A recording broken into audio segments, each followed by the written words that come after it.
नमस्कार मैत्रिणींनो, आज मी तुमच्यासोबत ह्या ब्लाऊजची कटिंग शेअर करतेय। आरी वर्कचा ब्लाऊज आहे। तर आधी आपण ब्लाऊज समजून घेऊया की डिझाइन कशा प्रकारे दिलेली आहे, त्यानुसार मग मी तुम्हाला कटिंग सांगतेय। तर हे पहा, हा एक सिंगल काट आहे जो की ब्लाऊजला दिलेला आहे, त्यांनी एका साइडला दिलाय आणि त्या सिंगल बॉर्डर वरती हे असं वर्क दिलेलं आहे। कधी कधी दोन बॉर्डर देखील येतात, पण यांनी सिंगल बॉर्डरवर दिले। आता यांनी इथं काय केलंय, इथं ही झाली स्लीव्ज। आता स्लीव्ज झाली का, इथं लगेच त्यांनी बॅक पार्ट दिलेला आहे। म्हणजे आपल्याला स्लीव्ज आणि बॅक पार्ट याचं अंतर इथलं जे आहे ना, तर ते व्यवस्थित आधी पाहून घ्यायचं ब्लाऊज कसा कसा आहे कसा कसा नाहीये, कारण वर्कच्या ब्लाऊजला थोडं थोडं साईडनं कापड एक्स्ट्रा लागतं। त्यामुळे आता इथं झाला हा यांनी दिलेला याचा पार्ट आहे, हा पाठीमागचा गळा आहे। नंतर यांनी इथं दिलाय पुढचा गळा। तर हा पहा, पुढचा गळा खूप मोठा दिलाय, पण आपल्याला एवढ्याची गरज नाही। ऍडजस्टमेंट कशी करायची हे मी तुम्हाला सांगणार आहे आणि याचा स्टिचिंगचा देखील व्हिडिओ म्हणजे तुम्हाला दाखवणार आहे मी। तर आता विषय अस्तरचा। तर हे पहा, ब्लाऊजला आतल्या साईडने जे कापड दिले ना, हे वेगळं आहे, पण आपल्याला अस्तर लावताना कोणत्या साईडचं लावायचं, वरच्या साईडचं। कारण की विषय काय असतो, हे पहा, हे गुलाबी कलर आहे। ज्यावेळेस आपण अस्तर, आता हे पण थोडं मिसमॅच झालंय कारण मी नव्हते गेले, माझे हस्बंड गेले होते आणायला त्यामुळे। तर हे पहा, ज्यावेळेस आपण अस्तर लावतो त्यावेळेस हा कापड अजिबात दिसणार नाही, त्यावेळेस दिसणार कोणतं कापड आहे हे। मग हे याला बरोबर मॅच करायचं आणि वरच्या साईडचं अस्तर लावायचं, आतल्या साईडचं लावायचं नाही, कारण याची आतली साईड पहा किती विरुद्ध आहे, कशी वाटते। आणि वरची साईड, ज्या साईडनं आपलं वर्क आहे त्या साईडचं, त्या कलरचं मी इथं अस्तर घेतलेलं आहे। तर आता कटिंग दाखवते मी कशा प्रकारे केलेली आहे। ब्लाऊज मी ऑलरेडी कट करून ठेवलेला आहे, कटिंग पूर्ण झालेलं आहे। फक्त आपल्याला इथं म्हणजे ब्लाऊज कट करायचं आहे, अस्तर मी इथं कट करून घेतलंय मापानुसार। पहिल्यांदा म्हणजे जसं आपण ब्लाऊज असतं, म्हणजे कोणत्या पण ब्लाऊजला हे करतो ना, ज्या प्रकारे की अस्तर कट करतो ना, सेम त्याच प्रकारे करायचं आहे। आणि मेन म्हणजे तुम्हाला शक्यतो तरी ज्यावेळेस आरी वर्कचे ब्लाऊज असतात त्यावेळेस तुम्हाला प्रिन्सेस कट ब्लाऊज हे कस्टमरला सजेशन द्यायचं आहे। तर आता इथं पहा, मी जे ब्लाऊज कट केलेला आहे त्याचा हा आहे पाठीमागचा गळा। फक्त कट करताना एकच लक्षात ठेवायचे की हा मागचा गळा आपल्याला ऍडजस्ट करावा लागतो, त्यामुळे मागचा गळा कट करायचा नाही। मी नाही करत कधीच मागचा गळा कट, जेणेकरून काय होतं, व्यवस्थित अशी ऍडजस्टमेंट करता येते परफेक्ट अशी। त्यामुळे फक्त याच्यात एकच चेंज केले की मग पाठीमागचा गळा कट नाही केलेला।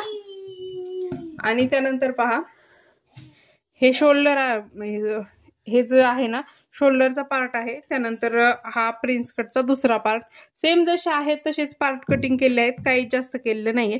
नंतर ही स्लीव्जला पहा, इथं एक सेंटर दिले, इथे एक सेंटर, अशा खुणा करून घेतलेल्या आहेत। छोट्या साईडच्या बाहीला देखील इथं एक खूण, इथे एक खूण अशी करून घेतलेली आहे। तर ही आपली कटिंग झाली आहे, जी की नॉर्मल सगळ्या ब्लाऊजांना असते। तर आता आपण याचं कटिंग करायला घेऊया, पिसाचं कटिंग करायला घेऊया आता। तर आता सगळ्यात पहिलं जर कटिंग कशाचं करायचं असेल तर ते स्लीव्जचं करून घ्यायचं, कारण की स्लीव्ज ह्या बरोबर एका साईडला असतात आणि त्याला तेवढं कापड लागतं, म्हणजे लागतंच। स्टेप बाय स्टेप कटिंग सांगणार आहे, खूप सोपी प्रोसेस आहे, कोणालाही जमेल। एकदम प्रोफेशनल पद्धत सांगत नाहीये, एकदम साधी सिंपल प्रोसेस सांगते, जेणेकरून कोणीही नवीन शिकत असेल कसं असेल तरीही तुम्ही करू शकता। आता पहा, हे असं जर ठेवलं तर काय होतंय, ही एक डिझाइन इकडे जातीये, एक इकडे राहतीये। आणि सिंगल कट करायचं म्हणलं की ते खूप जास्त वेळ जातो आणि एवढं परफेक्ट होत पण नाही। त्यामुळे काय करायचं, सिंपल प्रोसेस आहे एकदम। ही पहा, हे जरी मागं पुढं असलं ना, फक्त एकच काम करायचं, हा पॅच याच्यावर ठेवायचा, व्यवस्थित ठेवायचं, इथं तुम्हाला दिसत असेल। आणि त्यानंतर ही लाइनिंग पहा, ही एक लाइनिंग आहे, ही दुसरी आहे, या बरोबर इथं अशा ठेवून घ्यायच्या, बरोबर ठेवायचं एकदम। आणि इथं चेक करायचं, हा पॅच आपला बरोबर सेंटरला आला पाहिजे, आणि म्हणजे बरोबर सेंटर निघतं। तर पहा, एकदम सेंटरला आलाय।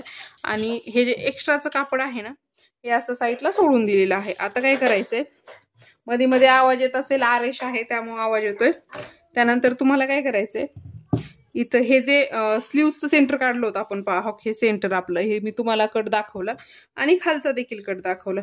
तर हा काय करायचंय तुम्हाला, नंतर पहा, हे बरोबर हे दोन सेंटर आहेत आपले, तर त्या सेंटरवरती इथं हे सेंटर आणि हे सेंटर इथं ठेवून घेतलं। इथं पहा, बरोबर आपली स्लीव्ज ही थोडी खाली आली पाहिजे, आपण इथं थोडं एक्स्ट्रा कट करणार आहोत, पण एक अंदाज म्हणून बरोबर असं ठेवून घ्यायचं, पाहायचं सगळ्या साईड व्यवस्थित बसतायत की नाही, आणि कटिंग करून घ्यायचं। तर इथं पहा, तर ज्यावेळेस वर्कचं ब्लाऊज कट करतो ना त्यावेळेस थोडं एक्स्ट्रा जास्त ठेवलं तरी पण चालतं।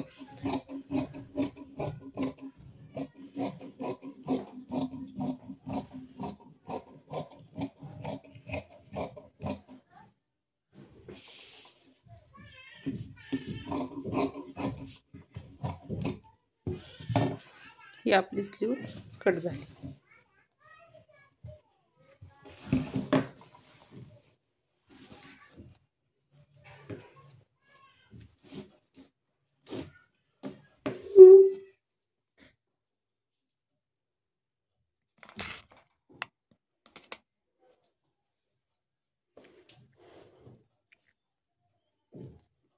नंतर ज्यावेळेस गळा कट करायचा आहे ना त्यावेळेस हा आपला पुढचा गळा इकडं आहे आणि आता आपल्याला इथं पाठीमागचा गळा कट करायचा आहे. तर इथं काय करायचं, हे वालं सेंटर, हे गळ्याचं हा पॉईंट आणि गळ्याचा हा पॉईंट, हे दोन पॉईंट असे मॅच करायचे. इथं बरोबर एकावर एक ठेवून घेतली मी. नंतर बरोबर इथं हा गळ्याचा मध्य निघतो, इथं देखील थोडंसं चेक करायचं, म्हणजे एक अंदाज घेतोय आपण सध्या.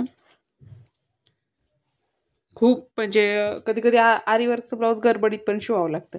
त्यामुळे आपण इतक्या वेळेस जर प्रत्येक वेळेसच जर इतकं माप घेत बसलो तर मग कसं होणार ना. त्यामुळं मग कधी कधी हे अशा सोप्या सोप्या ट्रिक्स असतात तर ते यूज करायच्या. इथं परत एकदा चेक करायचं, हे बरोबर असं एकावर एक आलं पाहिजे. हे पहा इथं आलंय हा पॉईंट आणि हा पॉईंट एकावर एक आलं. इथं पण गळा हात लावला की चेक होतो की एकावर एक आलाय का, तर आपला आलेला आहे. तर आता काय करायचंय, अस्तर खाली पडलं होतं माझ्याकडून.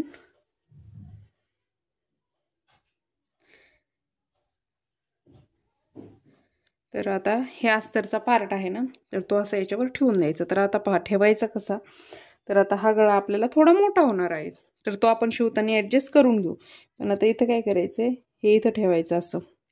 हे पहा बरोबर शोल्डर अर्धा इंच वरती आलेलं आहे आणि गळा हा जवळपास मापातच बसतोय. काही कुठं कमी जास्त करायची गरज पडत नाही. हे पहा, पण कट नाही करायचा, जेव्हा आपण स्टिच करू त्यावेळेस कट करायचा. तर हे असं ठेवून घेतलं. आता काय करायचं, खालून पण साधारणतः 1 इंच कापड राहील असं सोडून द्यायचं. अर्धा इंच सोडलं तरी पण चालेल, मी शक्यतो अर्धा सोडत असते, पण आता 1 इंच सोडतीये तुम्हाला दाखवायसाठी. सगळ्या साईड ह्या 1-1 इंचावरती सोडल्या, जेणेकरून काय होतं, अंदाजे सोडायचं, काय मोजून बिजून नाही सोडायचं. जेणेकरून काय होतं, आपण ज्यावेळेस हे असं ओपन करू ना त्यावेळेस जरी आपलं थोडं पुढं मागं काही झालं तर काहीच प्रॉब्लेम होत नाही. हे पहा असं ठेवून द्यायचं. जरी इकडं तिकडं गेलं, सगळ्या साईडनं आपण एक्स्ट्राचं कापड सोडलेलं असतं. त्यामुळं हे देखील आपलं कट झालं. आता आपला कोणता पार्ट राहिला, समोरचा. तर आता समोरचा पार्ट ज्यावेळेस कट करायचं आहे त्यावेळेस इथं पहा, हे एक तर पाहायचं असं बसतंय का. असे जर पार्ट बसत असेल तर सिंगल सिंगल ठेवायचे. आता इथं माझं कापड थोडं जास्त आहे त्यामुळे मी असं चेक करते की असं बसतंय का, बसेल का माझं कापड म्हणून. हे असा गळा बसतोय का, पण हे असं नाही बसणार आहे. आता आपल्याला सिंगल सिंगलच कट करावं लागणार आहे आणि असं पण नाही बसणार आहे, म्हणजे कसंच बसत नाही. कारण हा असा तुकडा राहिला आहे की ज्यामध्ये म्हणजे अर्धना निर्धच बसतंय कुठं पण. तर त्यामुळे इथं ह्या वेळेस काय करायचं, अशा वेळेस तर आता गळा कट करायचा आहे ना आपल्याला समोरचा. तर बाकीचे पार्ट जे आहेत ना तर ॲज इट इज कट करायचे, पण समोरचा पार्ट असा ओपन करून कट करायचा. जास्त कापड असेल तसा केला तरी पण चालतं. आता पहा हे इथून ठेवलं, इथं नॉर्मल आपलं इथं बरोबर येतं, एकदम कट टू कट येतंय. कधी कधी इथं जॉईंट पण द्यावा लागतो, कारण की गळा हा असा खाली असतो, इकडं आपण स्लीव्ज कट केलेली असते. अशा वेळेस थोडाफार जॉईंट आला तरी पण कस्टमरला सांगायचं. आता पहा हे इथं ठेवलं, हा पार्ट एक तसा ठेवला, दुसरा असा ठेवायचा. इकडं आपल्याला जागा आहे.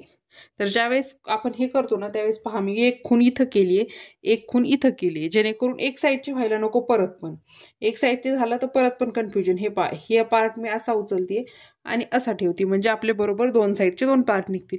ह्या खुणा बरोबर आतल्या साईडने गेल्यात, एक तर बाहेरून यायला पाहिजे किंवा एक तर आतून जायला पाहिजे. बरोबर आतल्या साईडने गेल्या आहेत, प्लेन बाजू वरून आली आहे. तर आता ॲज इट इज आहे असंच कटिंग करायचं. तर अगोदर हे वाला करून घ्यायचं. तर इथं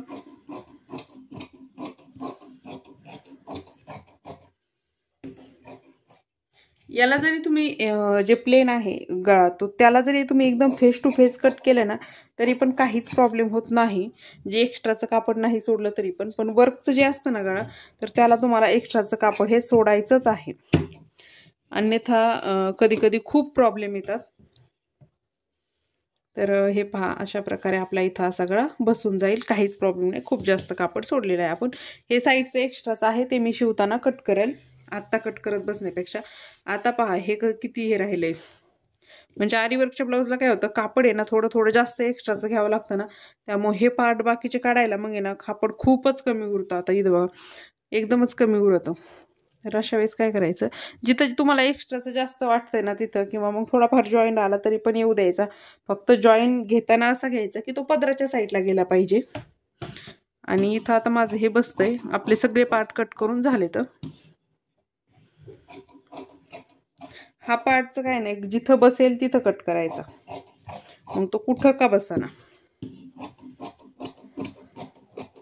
याला पण थोडं नॉर्मल अर्धा इंच एक्स्ट्रा सोडलं की फिटिंग एकदा शिवताना एकदम छान येतं. तर हे पहा, बरोबर एकावर एक ठेवलं आणि याचं कट करून घेतलं.